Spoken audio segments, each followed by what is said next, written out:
আদর্শে আমরা উজ্জীবিত হয়ে আমাদের জীবন পরিচালনা করব, কার আদর্শকে আমরা আমাদের জীবনে লালন করব, এই বিষয়টা আমাদের জানার দরকার আছে না নাই?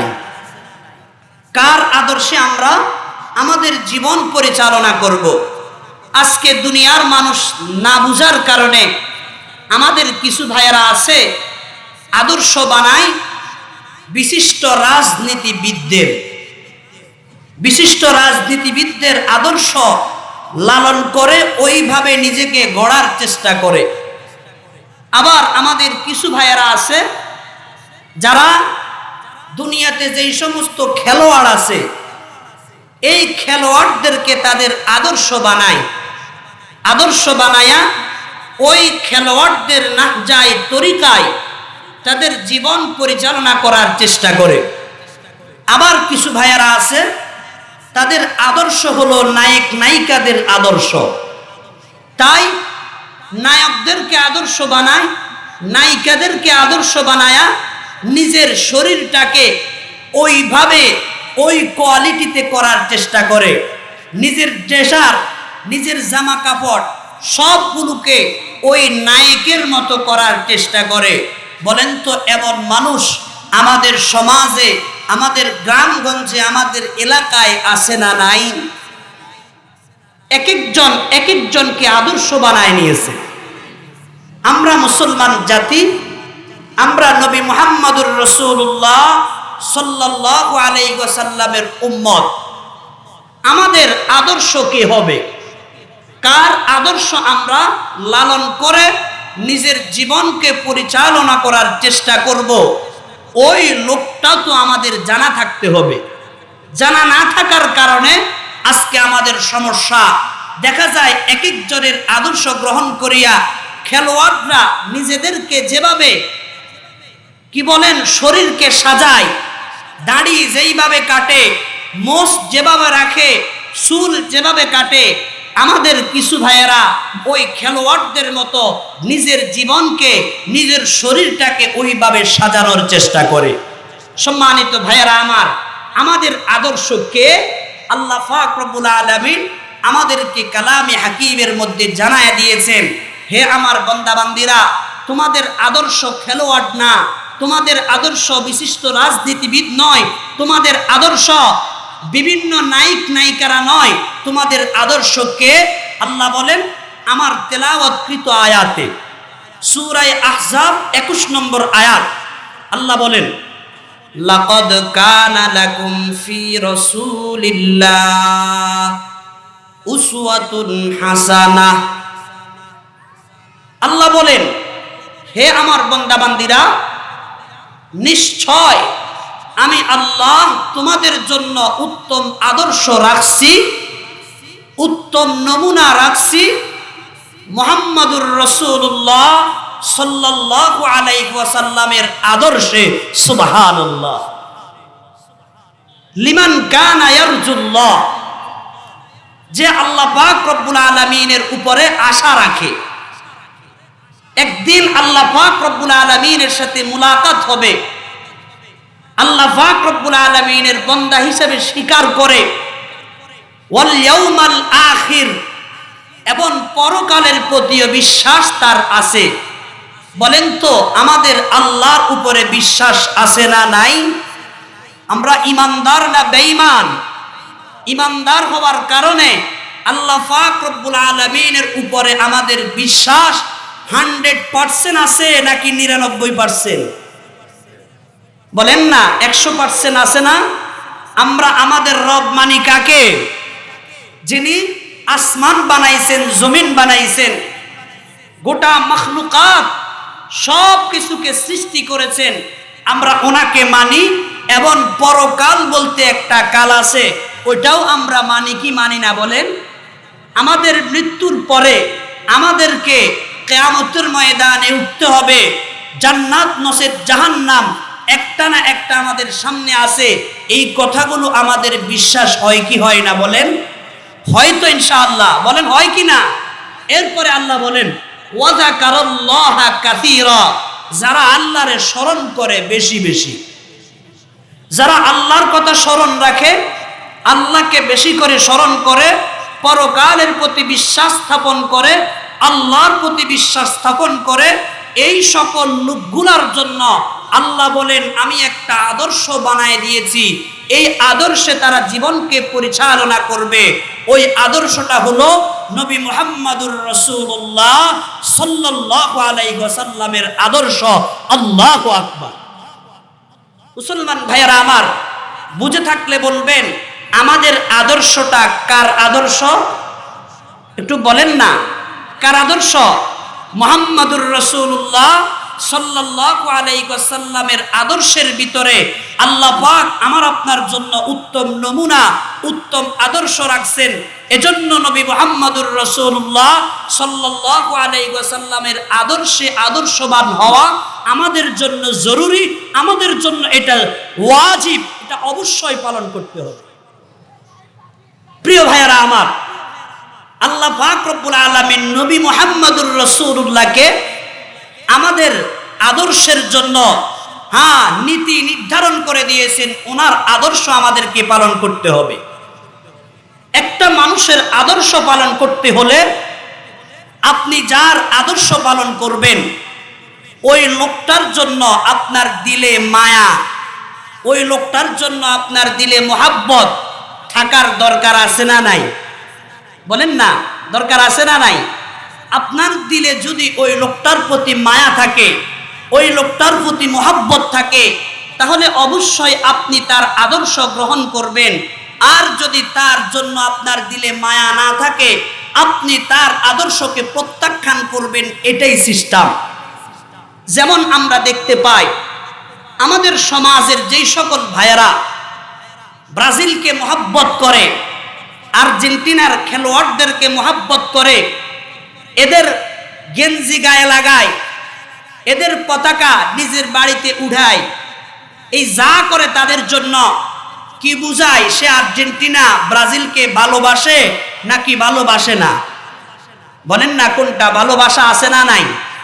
ভালোবাসার কারণে সে আর্জেন্টিনা, ব্রাজিল, অন্যান্য আরো যত খেলোয়াড় আছে তাদের আদর্শকে গ্রহণ করে।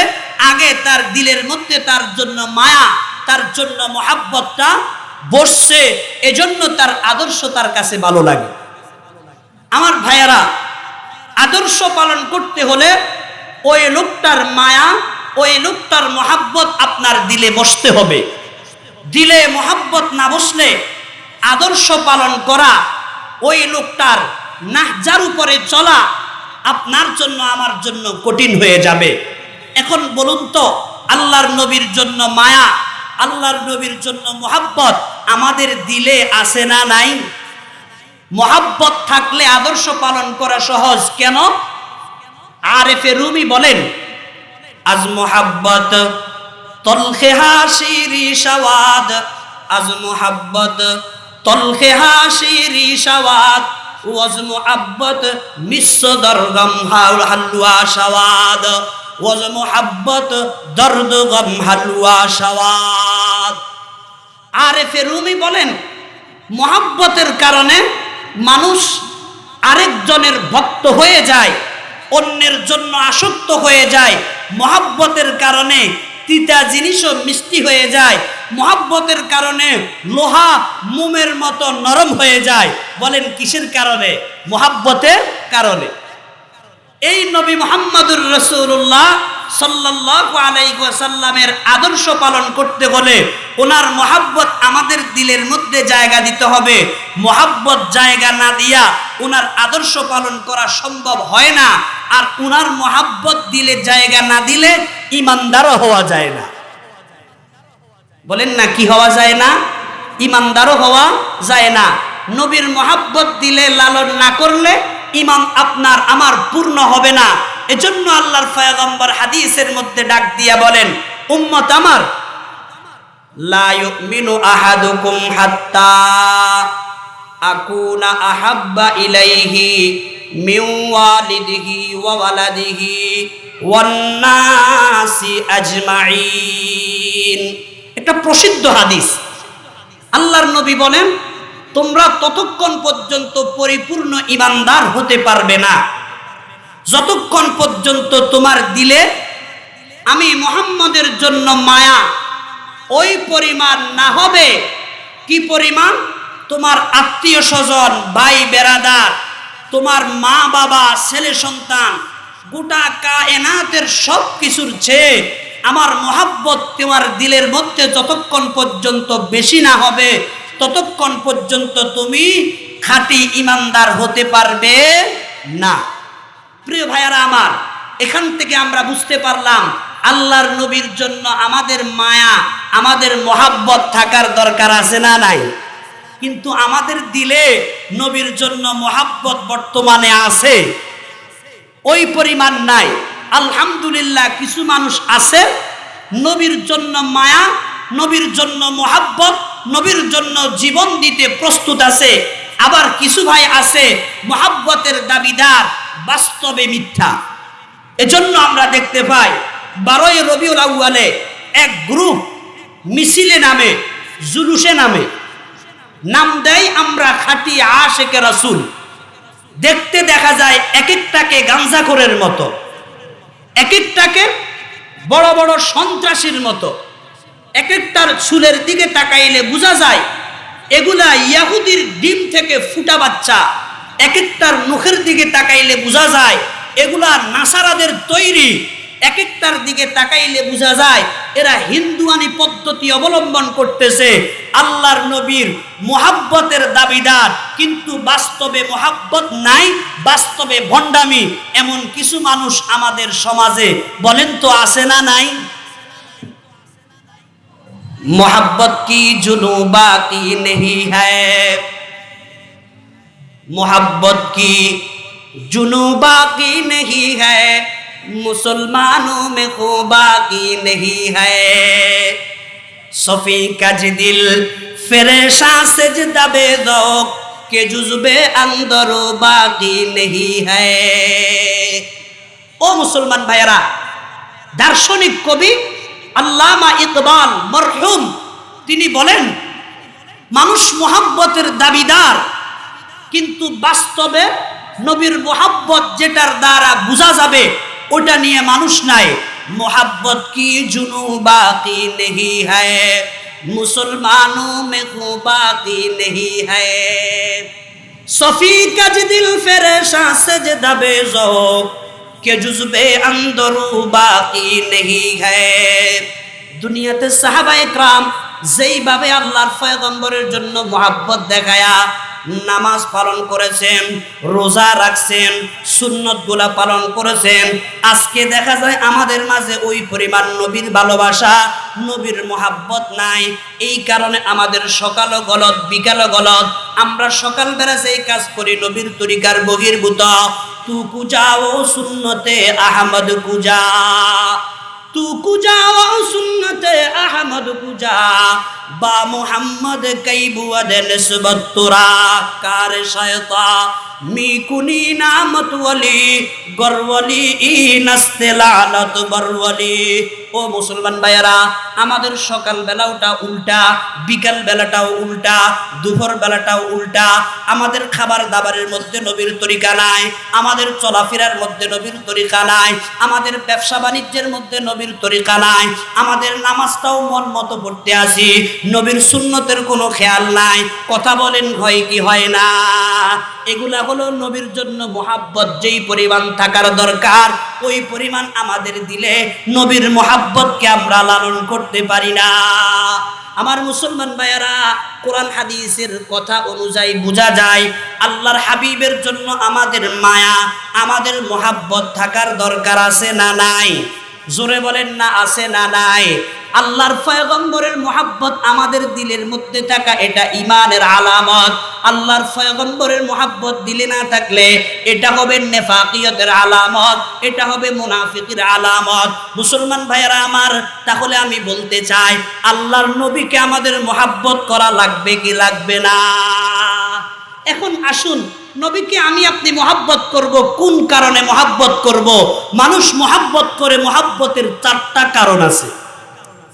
কিতাবের মধ্যে লিখছে মোহাব্বতের কারণ 4টা। এই 4 কারণের কোনো এক কারণ যদি তার মধ্যে পাওয়া যায় তখন একটা লোক আরেকটা লোকের জন্য পাগল হয়, একজন আরেকজনের জন্য আসক্ত হয়। কখন? যখন মুহাব্বতের 4 কারণের কোনো একটা কারণ পাওয়া যাবে। মুহাব্বতের কারণগুলো কি কি? আপনাদের মনোযোগ আছে তো ইনশাআল্লাহ? সম্মানিত হাজিরিন, মুহাব্বতের কারণ 4টা। একটার নাম জামাল, আরেকটার নাম কামাল, আরেকটার নাম নওয়াল, আরেকটার নাম করাবত। কয়টা হইছে? 4টা। জামাল, কামাল, নওয়াল, করাবত। এবার একটু আমার সাথে বলেন 4টা কারণ কি কি বলছি? জামাল, কামাল, নওয়াল, করাবত। এই 4টা কারণের কোনো এক কারণ পাওয়া গেলে একজন মানুষ আরেকজনের জন্য পাগল হয়। আমি এগুলোর ব্যাখ্যা করতেছি, খেয়াল করে বুঝুন। একটার নাম জামাল, জামাল মানে সৌন্দর্য। আরেকটার নাম কামাল, কামাল মানে পূর্ণতা, পরিপূর্ণ। আরেকটার নাম নওয়াল, নওয়াল অর্থ হলো বাদান্যতা, দানশীলতা। আরেকটা কারণ হলো করাবত, করাবত মানে আত্মীয়তা, সম্পর্কীয় লোক। 4টা কথা বুঝছেন? আসুন, একটা কারণ করাবত। করাবতের কারণে একজন আরেকজনের জন্য পাগল হয়। করাবত মানে আত্মীয়তা। বলেন না কি? আত্মীয়তা। আত্মীয়তার কারণেও একজন আরেকজনের জন্য পাগল হয়। আল্লাহর পয়গম্বরকে মুহাব্বত করার নির্দেশ আল্লাহর। নবীর মুহাব্বত দিলে থাকলে নবীর জন্য মুহাব্বতের কারণ তো পাওয়া যাইতে হবে। করাবত বা আত্মীয়তা। নবী আলাইহিস সালামের সাথে আমার আপনার কোনো আত্মীয়তার সম্পর্ক আছে না নাই? বলেন না, আছে না নাই? আপনি তো বলে দিছেন আছে। কেমনে আছে? নবী আলাইহিস সালামের সাথে আমার আপনার আত্মীয়তার সম্পর্ক কেমন? আল্লাহ পাক রব্বুল আলামিন বলেন, ও জগতের মানুষেরা, নবী মুহাম্মদুর রাসূলুল্লাহ সাল্লাল্লাহু আলাইহি ওয়াসাল্লাম তোমাদের কত কাছের, তোমাদের কত নিকটতম। আল্লাহ বলেন সূরা আহজাবে, আন-নাবিয়্যু আওলা বিল মুমিনিনা মিন আনফুসিহিম ওয়া আজওয়াজুহু উম্মাহাতুহুম। আল্লাহ পাক পরওয়ারদিগারে আলম ডাক দিয়া বলেন, হে আমার বান্দা বান্দীরা, মুহাম্মদুর রাসূলুল্লাহ সাল্লাল্লাহু আলাইহি ওয়াসাল্লাম তোমাদের এত কাছের, তোমাদের এক নিকটবর্তী, তোমাদের এত কাছের আত্মীয়। আল্লাহু আকবার। তোমার জীবনটা তোমার যত কাছের, তোমার প্রাণটা তোমার কাছে যত কাছের, মুহাম্মদুর রাসূলুল্লাহ সাল্লাল্লাহু আলাইহি ওয়াসাল্লাম এর চেয়েও কোটি গুণ বেশি তোমার কাছের। সুবহানাল্লাহ। তাহলে কি বুঝলাম? নবী আলাইহিস সালাম আমার আপনার কাছের না দূরের? বলেন না, কাছের কিনা? এরপরে আল্লাহ পাক রব্বুল আলামিন ডাক দিয়া বলেন, ওয়া আজওয়াজুহু উম্মাহাতুহুম। হে আমার বান্দা বান্দীরা, ও সিলেটবাসীরা, আল্লাহ পাক ডাক দিয়া বলেন, ওয়া আজওয়াজুহু উম্মাহাতুহুম। মুহাম্মাদুর রাসূলুল্লাহ সাল্লাল্লাহু আলাইহি ওয়াসাল্লামের প্রিয়তমা স্ত্রীগণ ঈমানদারদের মা। আল্লাহু আকবার। নবীজির স্ত্রীগণ ঈমানদারের কি? বলেন না, ঈমানদারের মা। এ কারণে নবী আলাইহিস সালামের ওয়াফাতের পরে, আল্লাহর নবীর ওয়াফাতের পরে নবীর স্ত্রীদেরকে কোন উম্মত বিবাহ করা হারাম, বিবাহ করতে পারবে না। কেন পারবে না? নবীর স্ত্রীগণ আমাদের মা, আর মাকে বিবাহ করা যায়? যায় না। মুসলমান ভাইয়েরা আমার, বোঝা যায় নবীর স্ত্রীগণ যদি আমাদের মা হন, নবী আলাইহিস সালাম আমাদের কি হবেন? বলেন না, কি হবেন? আমার মুসলমান ভাইয়েরা, বাবা সন্তানের জন্য এই পরিমাণ মুহাব্বত নাই যেই পরিমাণ মুহাব্বত মুহাম্মদুর রাসূলুল্লাহ সাল্লাল্লাহু আলাইহি ওয়াসাল্লামের উম্মতের জন্য রয়েছে। আমার যুবক ভাইয়েরা ও বৃদ্ধ মুরব্বীরা, খেয়াল করে শুনেন, আল্লাহর পয়গম্বর উম্মতের জন্য কি পরিমাণ মুহাব্বত, উম্মতের জন্য ওনার 63টা বছর শুধু উম্মতি উম্মতি করে কাঁদছেন। উম্মতের জন্য মায়া এত বেশি ছিল, আল্লাহু আকবার। ওনার যখন মৃত্যু নিকটবর্তী হয়ে গেছে, আল্লাহর হাবিব দুনিয়া থেকে চলে যাবেন, এই মুহূর্তে হযরতে জিবরাইল আলাইহিস সালাতু ওয়াস সালাম আল্লাহর পয়গম্বরের কাছে শেষবার দেখা করার জন্য যখন আসছেন, আল্লাহর পয়গম্বর জিবরাইলকে ডাক দিয়া বলেন, ভাই জিবরাইল, দৈনিক কয়েকবার তুমি আমার সাথে আইসা দেখা করো, আজকে কয়েকদিন হয়ে গেল তোমার দেখা আমার পাই না। আমি সর্বপ্রথম তোমার কাছে জানতে চাই আমার উম্মতের কি অবস্থা। আমার যুবক ভাইয়েরা, আল্লাহর পয়গম্বর উম্মতের জন্য কেমন দয়ালু, উম্মতের জন্য কি পরিমাণ মায়া, উম্মতের জন্য ওনার কি পরিমাণ মুহাব্বত। কিয়ামতের ময়দানে মুসিবতের সময় আল্লাহ পাক সুবহানাহু ওয়া তাআলা যখন মানুষ কেমন কঠিন অবস্থার মধ্যে রাখবেন, ইদা জুলজিলাতিল আরদু জিলজালাহা ওয়া আখরাজাতিল আরদু আসকালাহা ওয়া ক্বালাল ইনসানু মা লাহা। বলেন তো একটা কঠিন দিন আমাদের সামনে আছে না নাই? কিয়ামতের দিনটা সাধারণ হবে না সাংঘাতিক দিন হবে?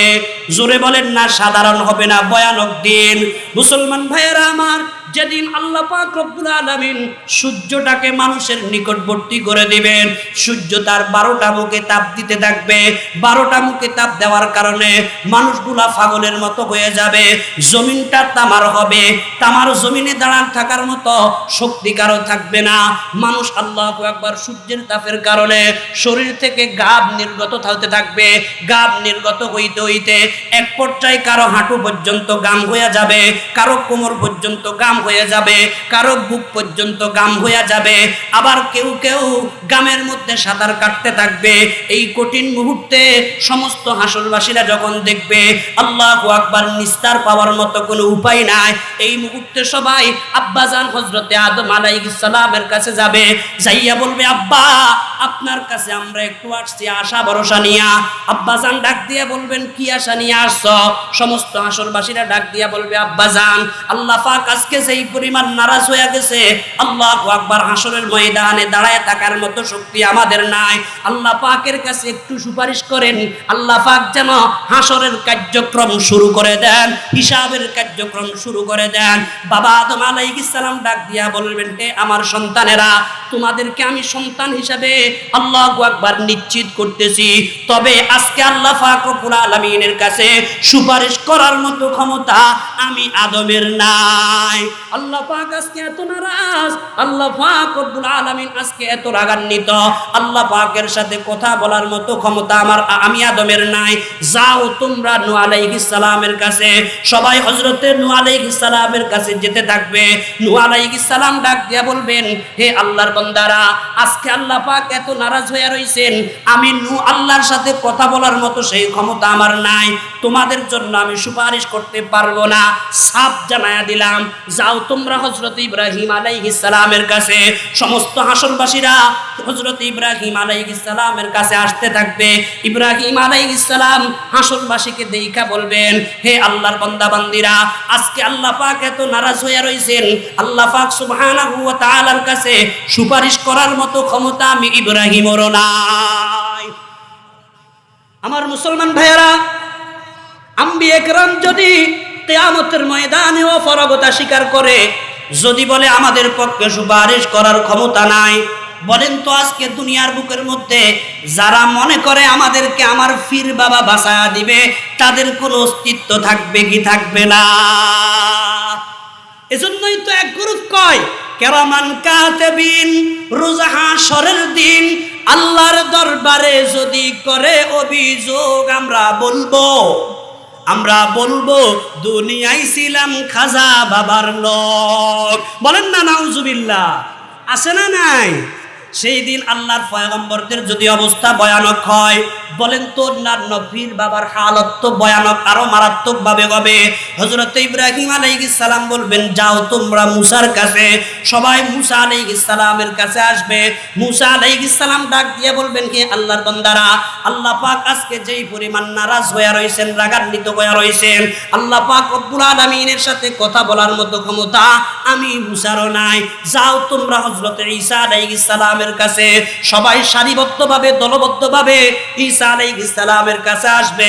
ঈসা আলাইহিস সালাম ডাক দিয়া বলবেন, হে আল্লাহর বান্দারা, আল্লাহ পাক রব্বুল আলামিন আজকে যেই পরিবার নারাজ হয়ে রয়েছে, আমি ঈসাও আল্লাহর সাথে কথা বলতে আমি পারবো না, আল্লাহ পাকের সাথে কথা বলার মতো ক্ষমতা আমি ঈসারও নাই।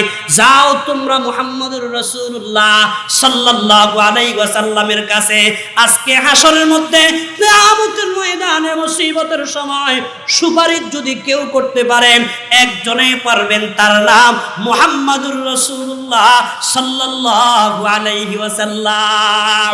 জোরে বলেন না আল্লাহু আকবার।